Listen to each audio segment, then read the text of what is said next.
So hey guys, welcome back to my YouTube channel Priya Pratap Official. So ee video వచ్చి ఒక unplanned video అన్నమాట. So that నేను intro కూడా చేయలేదు. Short వీడియోగా చేద్దాము అనుకొని చేశాను. మళ్ళీ ఎందుకు 2 parts అని చెప్పి మళ్ళీ లాంగ్ వీడియోగా చేసేసాను. సో తేజ గారు అయితే కమెంట్స్ లో పన్నీర్ బిర్యానీ విత్ మా స్టైల్లో రైతా ఎలా చేసుకుంటామని అడిగారు. అండ్ దాంతో పాటు గ్రీన్ చికెన్ ఎలా చేసుకుంటామో కూడా చూసేయండి.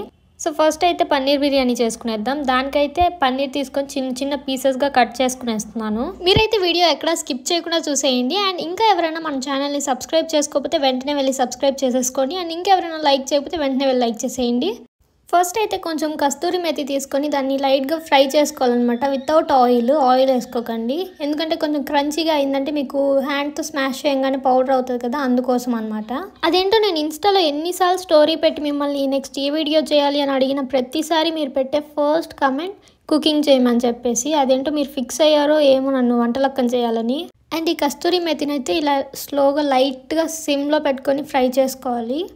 అండ్ దీని తర్వాత మమ్మీ ఆనియన్స్ కూడా ఫ్రై చేయమని చెప్పేసి వెళ్ళారనమాట. నేనేంటో ఈ వీడియోస్ తీసుకునే తొందరలో కొంచెం మార్చేశాను. మరీ ఏం మాడలేదులేండి, అది కూడా ఒక టేస్ట్.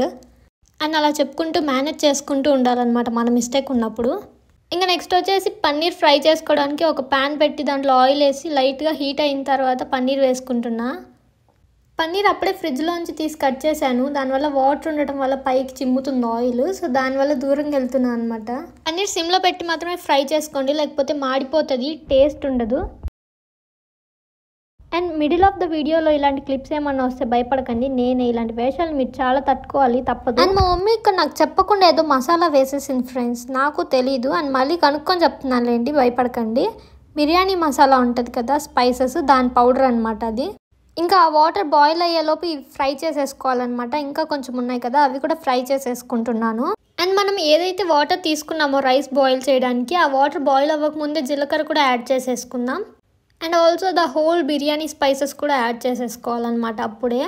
ఇంకా 1 table spoon of oil and కొంచెం సాల్ట్ వేసుకుంటున్నాం. ఏంటి అంత సాల్ట్ వేసారని మాత్రం అనుకోకండి, రాక్ సాల్ట్ కదా, అలానే అనిపిస్తుంది. అండ్ ఫైనల్గా హాఫ్ లెమన్ అయితే జ్యూస్ స్క్వీజ్ చేసేసుకుంటున్నాం.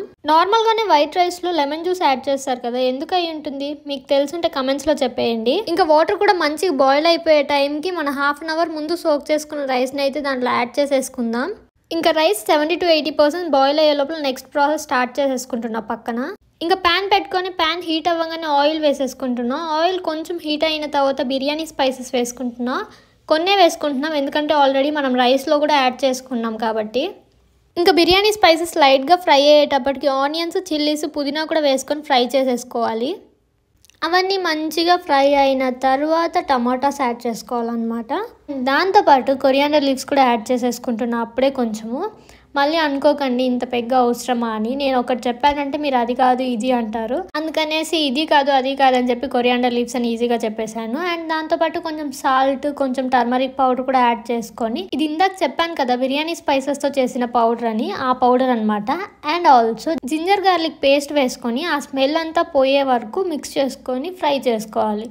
ఆ తర్వాత లైట్గా అంటే కొంచెం పెరుగు యాడ్ చేసుకుంటే బాగుంటుందని చెప్పింది మమ్మీ. నెక్స్ట్ వచ్చేసి జింజర్ గార్లిక్ పేస్ట్ వేసినట్టు చిల్లీ పౌడర్ వేసినప్పుడు కూడా స్మెల్ పోయే వరకు ఫ్రై చేసుకోవాలి. మంచిగా ఫ్రై చేసుకోకపోతే పచ్చివాసన వస్తుంది. పచ్చివాసన వస్తే అంత టేస్ట్ కూడా మంచిగా అనిపించదు, తినబుద్ధి కూడా కాదు.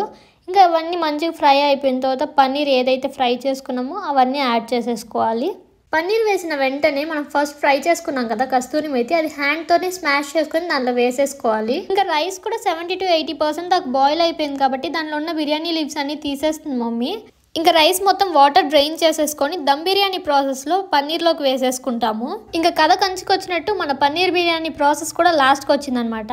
ఇంకా నేను సగం మార్చేసిన ఫ్రైడ్ ఆనియన్స్, పుదీనా, కొత్తిమీర యాడ్ చేసేసుకొని, ఫుడ్ కలర్ ఆప్షనల్, మీరు యూస్ చేయాలంటే యూస్ చేయొచ్చు, లేకపోతే స్కిప్ చేసేయండి. ఇంకా నేనైతే కొంచెం కలర్ఫుల్గా ఉంటుందని చెప్పి యాడ్ చేసుకున్నాను. ఇంకా లిడ్ పెట్టేసి ఒక 10 to 15 minutes సిమ్లో పెట్టారంటే పన్నీర్ బిర్యానీ రెడీ అయిపోతుంది. ఇంకా వేపస్ బయటికి వెళ్లకుండా మమ్మీ లవంగం అలా పెట్టింది అనమాట, గ్యాప్ లేకుండా, సో దట్ టేస్ట్ స్మెల్ రెండు బాగుంటుంది.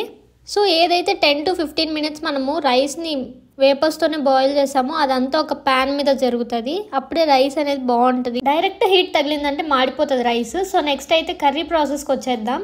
ఇదైతే చాలా సింపుల్ ప్రాసెస్ అని చెప్పొచ్చు. ఫస్ట్ అయితే ప్యాన్ తీసుకొని ప్యాన్ హీట్ అయిన తర్వాత ఆయిల్ వేసేసుకుంటాం. దాంట్లో స్పైసెస్ యాడ్ చేసుకొని ఫ్రై చేసుకోవాలి. అది ఫ్రై అయిన వెంటనే చికెన్ యాడ్ చేసేసుకోవాలి. చికెన్లో ఉన్న వాటర్ అంతా పోయే వరకు బాయిల్ చేసుకోవాలి చికెన్ని. చికెన్ అలానే ఒక 50% వరకు బాయిల్ అయిపోవాలి. అండ్ దాంట్లో కొంచెం salt and turmeric powder add చేసుకోవాలి. నేను వీడియోస్ చేసేటప్పుడు నా పక్కన ఎవరైనా ఉంటే ఇలానే మౌనం పాటిస్తూ ఉంటాను. నాకు చాలా సిగ్గు మాట్లాడాలంటే. సో ఇప్పుడైతే ఆనియన్స్, చిల్లీస్, పుదీనా, కొత్తిమీర అండ్ జింజర్ గార్లిక్ అంతే ఇవన్నీ వేసుకొని పేస్ట్ చేసుకోవాలి. ఐ హోప్ ఇంకా ముందు అయినా డేరింగ్గా ఎవరి ముందు సిగ్గుపడకుండా మంచిగా మాట్లాడతాను అనుకుంటున్నా. చూద్దాం ఏమవుతుందో. ఇంకా ఆ ఫైన్ పేస్ట్ని మొత్తం చికెన్లో యాడ్ చేసేసుకోవాలి.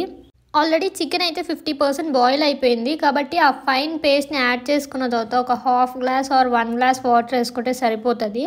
అండ్ సాల్ట్ మీకు టేస్ట్ చూసి మీకు కారం సరిపోలేదు అంటే కొంచెం చిల్లీ పౌడర్ యాడ్ చేసుకోవచ్చు.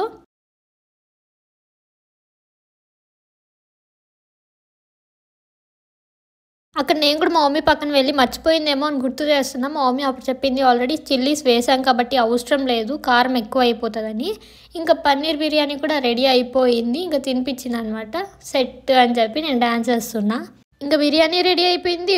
చికెన్ కర్రీ కూడా 5 minutesలో రెడీ అయిపోతుంది. ఇంకా రైతా చేద్దాం ఈ గ్యాప్లో అని చెప్పి రెడీ చేసుకుంటున్నా. సో ఫస్ట్ అయితే ఒక బౌల్లో జీలకర్ర పౌడర్ తీసుకున్నా. జీలకర్ర పౌడర్ చాలా మంచిదన్నమాట డైజెషన్కి. సో దట్ చాలామంది యూజ్ చేస్తారు రైతాలో. టేస్ట్ కూడా బాగుంది. ఇంకా జీలకర్ర పౌడర్లో పెరుగు యాడ్ చేసుకొని చిన్నగా చాప్ చేసుకున్న onions, chillies and coriander leaves కూడా యాడ్ చేసేసుకున్నాను. నాకైతే బిర్యానీకి ఖచ్చితంగా రైతా ఉండాలి. కర్రీ లేకపోయినా కూడా పర్లేదు, రైతా మ్యాండేటరీ అనమాట. నాలా ఎవరైనా ఉంటే కమెంట్స్లో చెప్పేయండి. అయితే మా మమ్మీ నన్ను చాలా ఫోర్స్ చేస్తుంది అనమాట, మాట్లాడు కొంచెమైనా అని చెప్పి. అండ్ లాస్ట్కి రైతా కూడా రెడీ అయిపోయింది. నేనైతే ఏ రెస్టారెంట్కి వెళ్ళినా నాకు టమీ ఫుల్ అయిపోయినా కూడా రైతా మాత్రం వదలను లాస్ట్కి. అంత ఇష్టం అనమాట రైతా. ఇంకా చికెన్ కర్రీ కూడా అయిపోయింది. ఇంకా లాస్ట్లో పెప్పర్ పౌడర్ యాడ్ చేసుకొని ఆఫ్ చేసేసుకోవడమే బ్యాలెన్స్. వీడియో ఎక్కడ స్కిప్ చేయకుండానే చూసారు అనుకుంటున్నాను. మరి ఇంకా ఎందుకు లేట్, మీరు ట్రై చేసి కమెంట్స్లో చెప్పేయండి ఎలా వచ్చింది రెసిపీ అని చెప్పి. అండ్ నాకైతే చాలా నచ్చింది టేస్ట్. అదేంటో నాకే అనిపిస్తుంది వంటలతో పాటు తిండి బొద్దు ఏం కూడా అయిపోతానేమో అని అలా తింటున్నాను. సో తేజ గారు మీరు చెప్పిన వీడియో అయితే లాస్ట్కి ఎలానో చేసేసాను. అండ్ పన్నీర్ బిర్యానీ నేను తినటం ఫస్ట్ టైం ఇదే, చాలా బాగుంది. మీరు ట్రై చేసి ఎలా ఉండిందో కమెంట్స్లో చెప్పేయండి. అండ్ నెక్స్ట్ ఏ వీడియో చేయాలనేది కూడా కమెంట్స్లో చెప్పేయండి. వీడియో లేట్గా పోస్ట్ చేసినందుకు please don't mind. Thanks for watching and love you. Bye.